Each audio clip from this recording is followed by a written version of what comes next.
Alabama Crimson Tide are a 14.5 point favorite on the road at Auburn.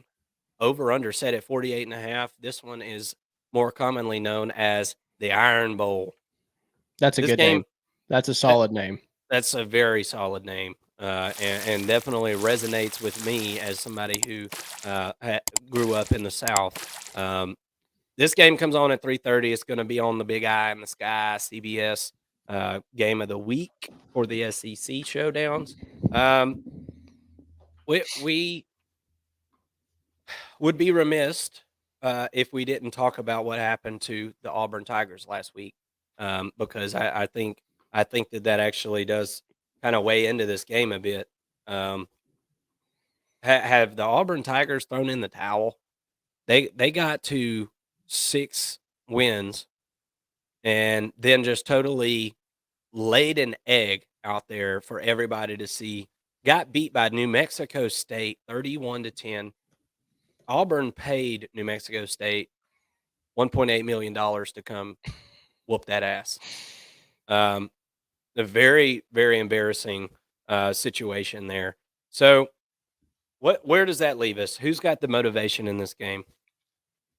Very clearly, Alabama is much more motivated in this ball game, and they're a big favorite. These games, sometimes it doesn't matter who's the better team. The scores are close, especially at Auburn when the game's played there. I'm interested to see how the crowd is into this one or not into this one. Um, I think it'll depend on how this game goes early for that. But let's jump into the Alabama Crimson Tide for just a minute. This offense is one that has improved over the year. I don't think there's any denying that. Uh, Yards per game, 381.2. That's only 63rd in the country, though. And eighth in the SEC. So kind of disappointing, I think, obviously, if you're an Alabama fan. And I think we all hold Alabama to a totally different standard than we would, one of these other teams that we're talking about. I mean, but the offenses that Alabama has had in the recent past have been so much better than this that it just really casts a large shadow over this team, I feel like. But offensively, rushing yards per game, 176.3. That's not bad. That's 44th in the country. Passing yards per game, 204.9. That's 79th in the country. And then points per game, 16th in the country at 36.5. So an opportune offense, really, to be able to score that many points with that mediocre production levels at statistically speaking. So pretty opportune offense there for sure. But this team butters the bread with their defense, my friend. This is a good Alabama defense, the best one that we've seen in a few years, I think. 290.6 yards per game given up. That's 17th in the country. 117.9 rushing yards per game. That's 29th in the country. Passing yards per game, 172, 18th. And points per game, 17.4. That's top 15 in the country. So you're top 30 in every category, top 20 in most categories there for this Alabama defense. Jermaine Burton is your leading receiver, 642 yards. And what I think is kind of a lackluster wide receiver room for Alabama. But let's see how that matches up with this Auburn defense that gives up 339.1 yards per game. That's 47th. Rushing yards, 156.5. That's 77th in the country. Passing yards per game, 182.6, 29th in the country. And points per game, 21.5. That's 40th in the country. That's really where the matchup is. It's going to be what can this Auburn Tiger defense do against this Alabama offense? Because it's going to be up to the defense to keep Auburn in this thing, man. That offense is bad, dude. They're ranked 87th in yards a game. They do run the ball decent at 23rd in rushing yards per game, but 120th in the country in passing the ball and 69th in the country points per game at 27.5. So the game plan for Alabama's defense is very, very clear. Stop the run and stop the Auburn Tigers. That's, clear as day. They're not going to be throwing the ball all over the yard, certainly not on this Alabama secondary. So, like I said, it comes down to, can this Auburn defense keep them in the game? They're going to need turnovers, man. They're going to need some turnovers in this one. to keep this game even close. And they're going to need to hit a deep shot or two also, which they have not been able to do. So they're going to need to hit a deep shot or two, get a couple turnovers. That's the only keys to victory in my eyes for the Auburn Tigers to hold the Alabama team down here. Um, I think the game plan for Alabama stays what it has been. I think you're going to need to run Jalen Milroe in this game, and I think you're going to need to be able to run the ball efficiently to win this game. I don't trust Jalen Milroe to sit back and throw all over this Auburn secondary. That is the highlight of this team. That is the best unit on this team is the Auburn secondary, and something that we actually touched on in the preseason. The one of the things that we nailed, honestly, was this Auburn secondary. It's good. It is really good, actually. Um, what's your thoughts on this game, and what's your score prediction? And I'll give you mine here in just a second as I'm going to see what you do first. Well played. Well played. I was trying to come up with an excuse, but I'm just going to see what you do first. Fair enough.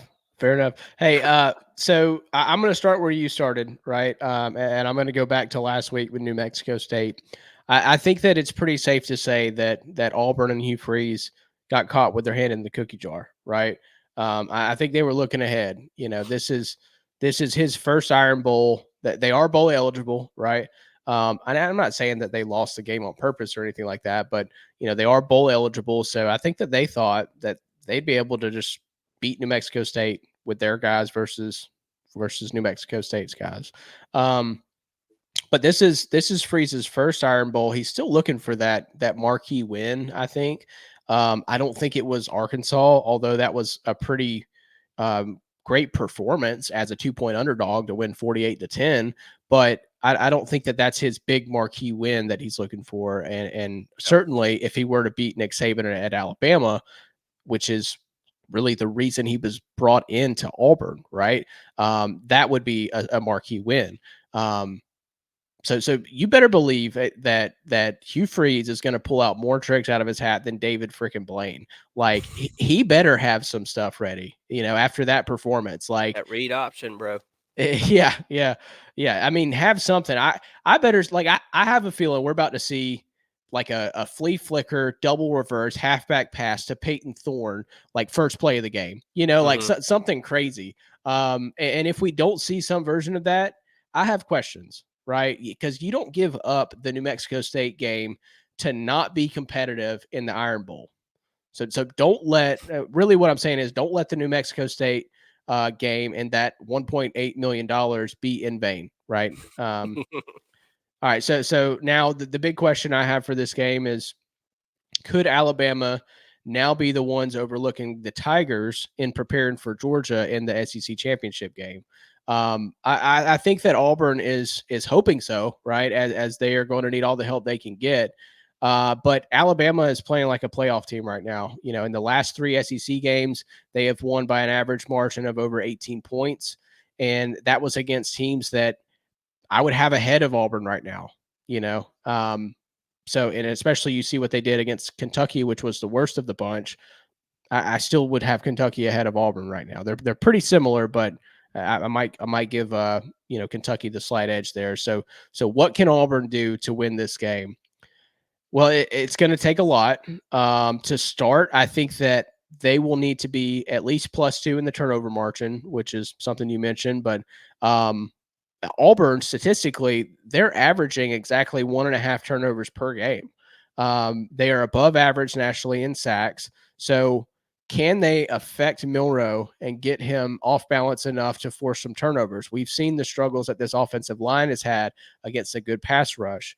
Now, he has been better about tucking the ball and running the past couple of games when he gets into that sort of trouble. So it's a lot to ask this defense to bring pressure, force turnovers, but also contain Milroe and avoid letting him extend drives with his legs. I think it may be too much stress on the defense, but if they can do it, that's one key to success. Another key to success is Jarquez Hunter. He's averaging 7.4 yards per carry this month, but I think there is room for him to grow in the passing game. He only has 12 catches on the year, but I think this guy is the best weapon that Auburn has offensively. and they've got to get him more involved in the passing game and just keep him involved in general. I think they need like 150, 180 yard type game, total yard type game out of him in order to stay in this ball game. If they can do those two things well and sprinkle in a little bit of that Jordan Hare magic, maybe the Tigers keep it a close game. But I think that's going to be a really tall order, a really big ask. At the end of the day, Bama just has the better talent, and the talent gap um, has never really been bigger. I like what Hugh Freeze is building, but it hasn't been built yet, right? He has a pretty good recruiting class right now, and I think he'll continue to be a factor in the transfer portal. This coming up off season, but Bama is playing at a different level right now. My prediction is 34-17 Bama, and I think that would be a 51 point. So the over might hit. I'd stay away from the over under though. I think that Bama is going to be able to cover this one. Yeah. Well, you talked about sacks, and so I wanted to kind of look. I've got all the numbers here. Um, Auburn has given up 27 sacks on the year, and some of that's due to Peyton Thorne running the football, and it was more like a tackle for loss. But and same with Alabama when I read that number here in a second. But they've also gotten 26 sacks, so pretty good at getting to the quarterback. I wouldn't not top 10 in the nation necessarily, but very good. Alabama, on the other hand, has given up 38 sacks. That's got to be the most sacks in the country. That's got to be very very close to it. I'm sure there might be somebody. Colorado probably has more, but Oh, it's a you're right. short list. I think Colorado's given up like 50. You're right. Yeah. So yeah, you don't want to be in the same mentioned in the same breath as with Colorado with No. anything really, other than maybe passing yards, and even that's been really crappy year lately. But this ain't a Colorado video. I'll crap on them later. I do that in my free time. Uh, eh, I think both teams are going to be able to get to the quarterback here. Um, I think it's going to be a really low scoring game, and I think the under is something that's I would consider, but you got to be a madman to bet on this game. I'm sorry. Mhm. I'm not betting on this game. There's no way. But uh, if I had a lean, I guess I would probably take Auburn in the 14 and a half. And here's the reason why, folks. It's pretty generic betting advice. When the total's under 50 and there's double digit spread, you Yeah. take the underdog, especially at home. Okay. And that's just kind of like that really doesn't have anything to do with this game, y'all. That is like a generic betting play because when you bet, it's a coin flip. Okay.